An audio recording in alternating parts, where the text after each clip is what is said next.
A lot of people think of Bitcoin as just simple digital gold, but under the hood, it is constantly evolving. Today, we're unpacking a really crucial upgrade that made it smarter, more powerful, and way more efficient: Pay-to-Witness Script Hash, or P2WSH. It's a fantastic story about how one clever bit of code pretty much changed everything. So, way back in the early days of Bitcoin, developers were facing this big challenge. They wanted to build more complex transactions, right? Things like corporate wallets that need multiple signatures or funds that can only be spent after a certain date. But here's the catch. Putting all that logic directly onto the blockchain was super expensive. It was slow, and it basically revealed everyone's business to the whole world. So the question was, how do you add all these smarts without completely breaking the system? Well, the answer wasn't some single eureka moment. It was actually a series of brilliant steps. It's this fascinating story of technical evolution where each new idea really stood on the shoulders of the one that came before it. So let's walk through that journey, starting with the very first breakthrough.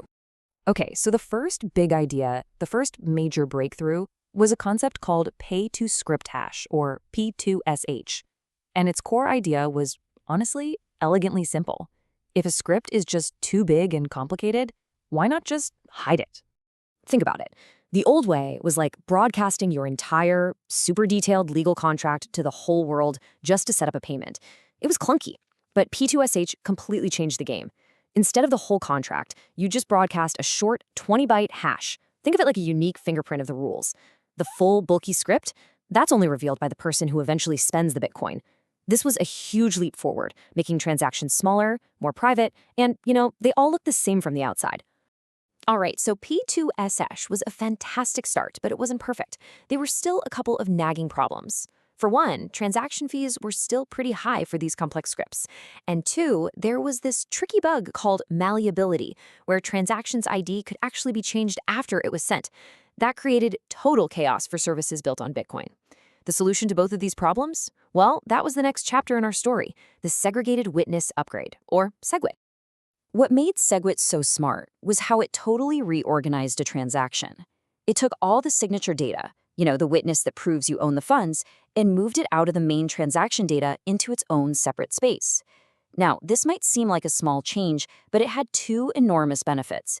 It permanently fixed that malleability bug, and, crucially, it created a brand new, cheaper way to calculate the size of a transaction. Okay, here's the best way to picture this. The main transaction details are like the address on an envelope. They're essential and a fixed size. The signatures are kind of like a heavy package that's attached to it. SegWit essentially separates that package from the letter, and then it gives the package a big discount on postage. The result? Cheaper transactions, especially for those really complex ones with tons of signatures. And that, right there, brings us to the main event. What happens when you combine that clever script-hiding trick of P2SH with the amazing efficiency of SegWit? Well, you get Pay-to-Witness Script Hash, or P2WSH, literally the best of both worlds. Basically, P2WSH takes that P2SH concept and just supercharges it with SegWit. You still commit to a complex script using just its hash, its fingerprint, but now, when it's time to spend, the full script and all of its signatures are placed into that separate, heavily discounted witness field. This simple combination is what makes it so incredibly powerful. Okay, so let's put them side by side.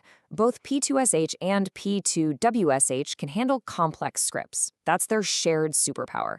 But the key difference, the real game changer, is that P2WSH is built for SegWit. Because it shoves all the bulky data into that special witness field, it gets that size discount, which leads to significantly lower fees than its older cousin, P2SH. So how does the network actually check all this? Well, it's a really elegant security process. First, it reads the script's fingerprint from the main transaction. Then it goes and finds the full script over in the witness data and creates a new fingerprint from it. And here's the crucial step. Do the two fingerprints match? If they do, the network runs the script, checks the signatures, and gives the final green light. It's secure and just incredibly efficient. And look, this isn't just some abstract theory. We're talking about huge, real-world savings. Take a common 3 of 5 multi-signature wallet, where any 3 out of 5 people have to sign off. Using P2WSH for this is substantially cheaper than using the older P2SH standard. And that cost saving?